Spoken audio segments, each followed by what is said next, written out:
Alors, je m'appelle Fabrice Junot, je suis responsable technique de la Fondation Hirondelle ici à Lausanne. Et mon rôle consiste donc à gérer tous les aspects techniques des projets, qui sont souvent des projets de radio, de site web ou maintenant de plus en plus de studios de télé aussi.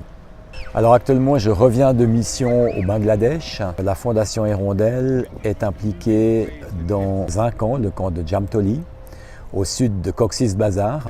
Alors le but de cette mission est d'apporter aux communautés Rohingyas des informations de services qui leur permettent d'organiser leur vie quotidienne.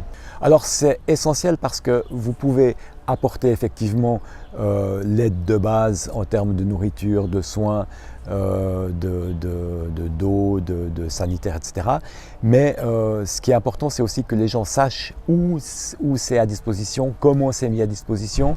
Vous pouvez par exemple mettre des médecins à disposition. Si les réfugiés ne savent pas où les trouver, à quel moment un médecin va passer, que faire, vers qui se tourner en cas de maladie d'un enfant, en cas de blessure, en cas de, etc. C'est toute une information qui est extrêmement importante et qui vient en fait de façon complémentaire à l'aide d'urgence.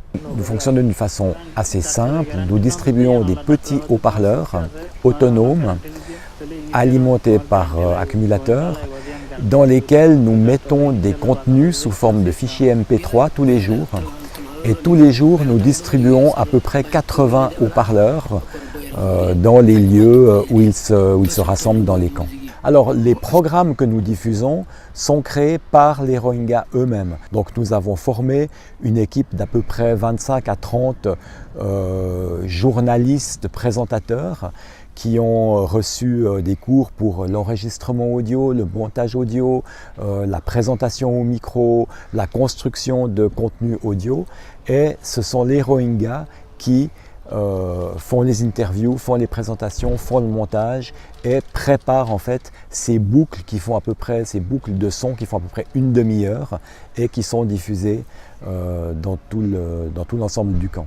Il faut comprendre que les réfugiés, c'est des gens qui, avant de fuir leur pays, ils avaient une vie, un métier, une formation, une profession, souvent à très bon niveau.